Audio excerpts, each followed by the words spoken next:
Իրանի դեմ Միացյալ Նահանգների և Իսրայելի ռազմական գործողությունները, ինչպես նաև իրանական պատասխան հարվածները շարունակվում են։ Ըստ Իսրայելի բանակի վաղ առավոտյան Իրանը հրթիռներ է արձակել երկրի ուղղությամբ, պայթյուններ են լսվել Երուսաղեմում, Թել Ավիվում աշխատել է ՀՕՊ համակարգը։ Պայթյուններ են գրանցվել նաև Թեհրանի բնակելի հատվածներում։ Ըստ Իրանի Կարմիր մահիկի ընկերության ԱՄՆ-ի և Իսրայելի ավիահարվածները թիրախավորել են երկրի 174 քաղաք։ Գրանցվել է 636 հարված ավելի քան 1330 վայրում։ Զոհերի թիվը գերազանցում է 1000-ը։ Հարվածի տակ են հայտնվել բնակելի թաղամասեր, վնասվել են նաև Կարմիր մահիկի գրասենյակներ, բժշկական և դեղագործական կենտրոններ։ ԱՄՆ զինված ուժերի կենտրոնական հրամանատարությունը հայտարարել է, որ Իրանի հրթիռային շարժական կայանքների ոչնչացումը շարունակվում է, իսկ Ջերալդ Ֆորդ ավիակիրը միջերկրական ծովից շուրջօրյա ռեժիմով շարունակում է աջակցել ռազմական գործողություններին։ Մեկ այլ ամերիկյան ավիակիր խումբ էլ գտնվում է Մերձավոր Արևելքում։ Իր հերթին Իրանի արտգործնախարար Աբբաս Արաղչին անդրադարձել է ավելի վաղ Շրի Լանկայի ափերի մոտ ամերիկյան Սուզանավի կողմից իրանական ռազմանավի խոցմանը, որի հետևանքով առնվազն 80 մարդ է զոհվել։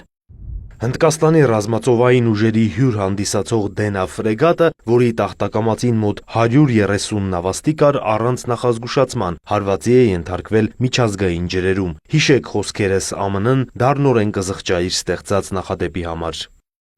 Ավելի վաղ ԱՄՆ Սենատը ձայների 53-47 հարաբերակցությամբ դեմ է քվեարկել օրինագծին, որով առաջարկվում էր արգելել վարչակազմին Իրանի դեմ ուժ կիրառել առանց կոնգրեսի հաստատման և սահմանափակել պատերազմ վարելու նախագահ Դոնալդ Թրամփի լիազորությունները։ Լարված իրավիճակը պահպանվում է ամբողջ տարածաշրջանում, Սաուդյան Արաբիան թևավոր հրթիռներ և անօդաչու թռչող սարք է խոցել։ Լիբանանի Տրիպոլի քաղաքում Իսրայելը հարվածել է պաղեստինցի փախստականների ճամբարի շենքերից մեկին, կա 2 զոհ, իսկ Իրաքյան Քրդստանի մայրաքաղաք Էրբիլի օդանավակայանի մոտ խոցված ԱԹՍ-ն ընկել է բնակելի շենքի վրա, տուժածներ չկան։ Սաուդյան Արաբիայում, Քուվեյթում և Արաբական Միացյալ Էմիրություններում ԱՄՆ դիվանագիտական ներկայացուցչությունների թիրախավորման ֆոնին կատարը սկսել է Դոհայում ԱՄՆ դեսպանատան մերձակա թաղամասերից բնակիչների տարհանումը։ Նաև տեղի է ունեցել բնակչության զգալի տեղաշարժ։ Ըստ ՄԱԿ-ի փախստականների գրասենյակի, հակամարտության առաջին 2 օրերին շուրջ 100,000 մարդ հեռացել է Իրանից։ Լիբանանում 58,000 մարդ տեղափոխվել է ժամանակավոր կացարաններ։ Լիբանանից Սիրիա է տեղափոխվել մոտ 11,000 մարդ։ Շարունակվում է նաև տարածաշրջանի երկրներից օտարերկրացիների տարհանումը։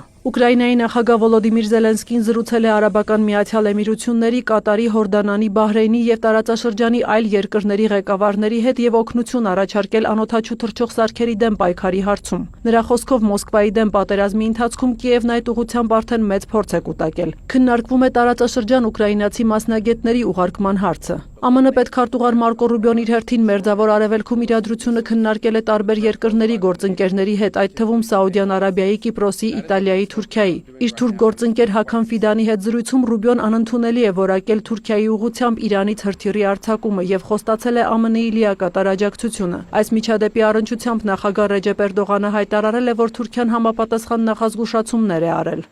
Մենք ձեռնարկում ենք բոլոր նախազգուշական միջոցառումները ՆԱՏՕ-ի մեր դաշնակիցների հետ սերտ խորհրդակցելով և անհապաղ ձեռնարկում ենք անհրաժեշտ միջամտությունը։ Մենք հնարավորինս հստակ նախազգուշացումներ ենք տալիս, որպեսզի նմանատիպ միջադեպեր այլևս չկրկնվեն։ Իր հերթին ՆԱՏՕ-ի գլխավոր քարտուղար Մարկ Ռյուտեն հայտարարել է, որ դաշինքի անդամների զգալի մասն աջակցում է Իրանի միջուկային և հրթիռային կարողությունների դեմ ԱՄՆ նախագահի գործողություններին։ ՆԱՏՕ-ն ներգրաված չէ, բայց ակնհայտ է, որ դաշնակիցներն ըստ էության հիմնականում աջակցում են նախագահ Թրամփի գործողություններին և նաև նպաստում են այն ամենին, ինչն Ամերիկայի Միացյալ Նահանգներն այժմ անում է տարածաշրջանում, ուղղված Իրանի միջուկային և իհարկե հրթիռային կարողությունների ոչնչացմանը։ Ռյուտեի խոսքով ՆԱՏՕ-ի ուժերն աչալուրջ են և պատրաստ պաշտպանելու դաշինքի տարածքը, ինչի վկայությունն է Թուրքիայում իրանական հրթիռի խոցումը ՆԱՏՕ-ի հակահրթիռային համակարգերով։ ՄԱԿ-ի գլխավոր քարտուղարն էլ մտահոգություն է հայտնել, որ Անվտանգության խորհրդի անդամները համակարծիք չեն Մերձավոր Արևելքում տիրող իրադրության շուրջ։ ՄԱԿ-ի գլխավոր քարտուղարի խոսնակն Անվտանգության խորհրդի անդամներին կոչ է արել ընդհանուր դիրքորոշման հասնել։ Անդրադառնալով հարվածների առաջին օրն Իրանի իգական դպրոցում 160 երեխայի զոհվելու մասին հաղորդագրություններին, Ստեֆան Դյուժարիկը նշել է, որ նրանց մահվան մեղավորները պետք է պատասխանատվության ենթարկվեն։ Իր հերթին Պենտագոնի ղեկավար Փիթ Հեքսեթը հայտնել էր, որ ԱՄՆ-ն հետաքննում է այս միջադեպը։ Դյուժարիկը մտահոգության մեկ այլ թեմա է անվանել Հորմուզի նեղուցի փակումը, ինչը նրա խոսքով մեծ ազդեցություն կունենա հատկապես համաշխարհային տնտեսության վրա։ Հորմուզի նեղուցի փակման և Կատարում հեղուկացված բնական գազի արտադրության դադարեցման պատճառով Եվրամիությունում բնական գազի գինը վերջին 2 օրում աճել է 60%-ով։ Սյուզաննա Չրաղյան, լուրեր։